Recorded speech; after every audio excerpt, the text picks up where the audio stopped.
What's going on, everybody? It's Scott from New Garden Road.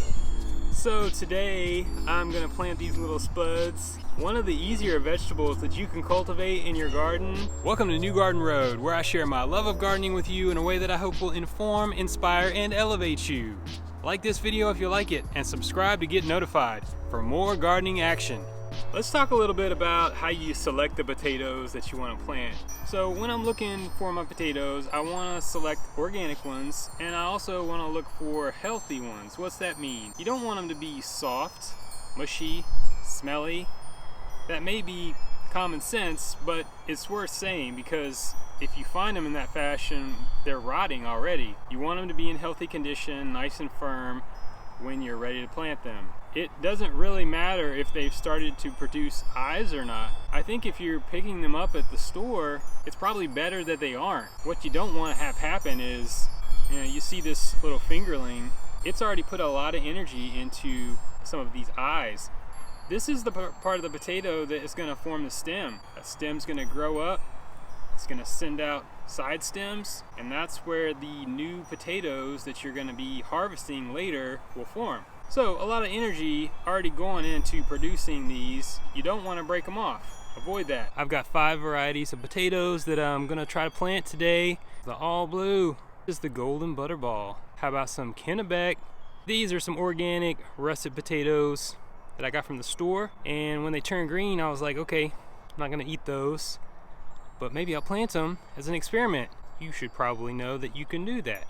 And these little cuties are the Larat fingerlings. Truly one of my favorites.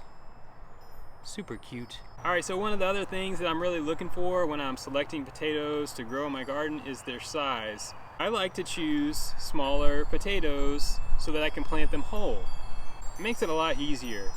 You won't need any of the dustable, wettable sulfur that you coat on the cut potatoes. It just saves you some time and energy.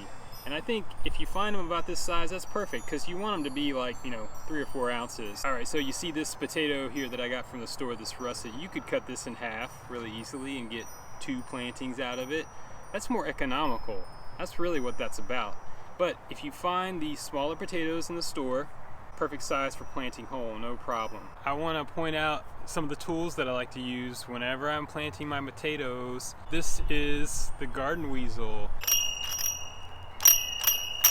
I love this tool. It's great for cultivating the first couple of inches of your bed with some compost and fertilizer. It's great. It's not going to disrupt the soil tilth.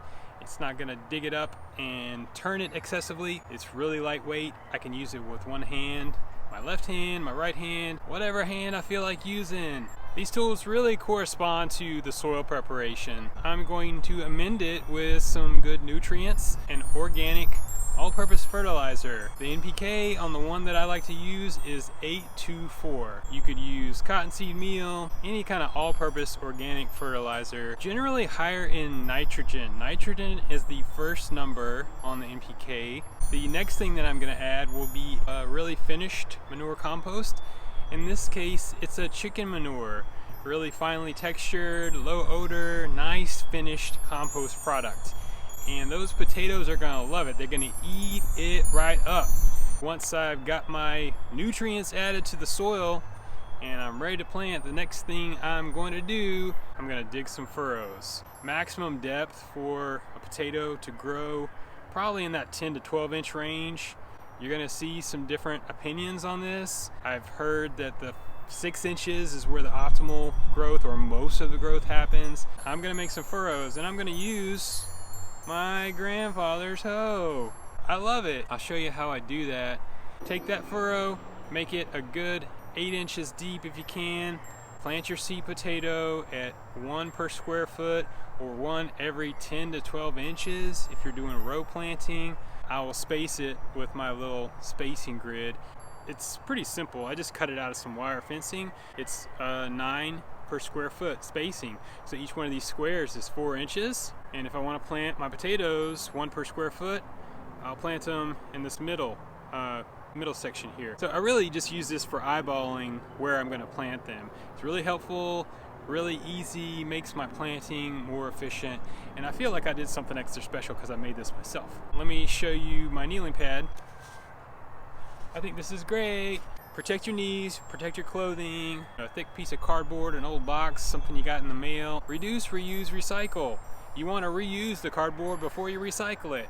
That's exactly what I'm doing. So boom, for sustainability. After I use my spacing grid to place each individual potato at the spacing of 1 per square foot, I took one of my other hand hoes and I dug down a couple more inches, gently placed the potato firmly in the bottom.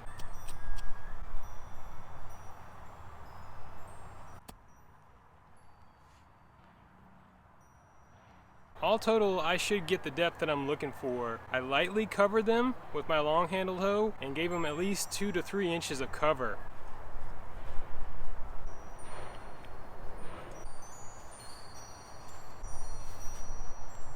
The weather forecast for this next week, we're going to get colder, we're going to get some rain. 1 to 2 inches of rain is forecast. Lows of 40 degrees. That can make the potatoes slower to emerge. One of the things that I've done is I've set up this hoop house structure. I use that for frost cloth, shade cloth, and in this case, some of the 6mm plastic. That's going to shield it from rain so they won't get soggy. That will reduce the likelihood of them, number one, rotting in the ground before they really get roots set and get growing, and 2, keep them from slowing down on their emergence. Check it out, I'm going to show you some footage from last year's harvest. I grew several of the same varieties that I'm growing here. I harvested all these Larat fingerlings. Oh my goodness, they look so beautiful. They were like gold nuggets. Very, very fun to harvest these little potatoes, and I can tell you what, they are super duper delicious. I hope that you guys are going to plant some potatoes. In Central Texas, you want to plant them in between the president's birthdays. Yeah. I'm gonna walk to the front, then I'm gonna walk to the back. Totally screwed that up. Check it out one more time. Maybe in a minute. Alright, pardon the interruption. Shabbity bop bop. Wah! No, I didn't. It's my sweater. It's really easy to take a piece. It's kind of rude.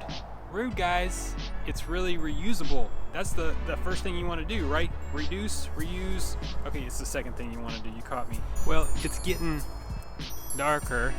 I am the procrastinating potato planter. Also, it's getting a little chilly, so I'm sorry I have to cover up my Beastie Boys shirt. I really wanted to share that with you for the whole video. I think you get the point. Love the Beastie Boys. Woo! Body moving.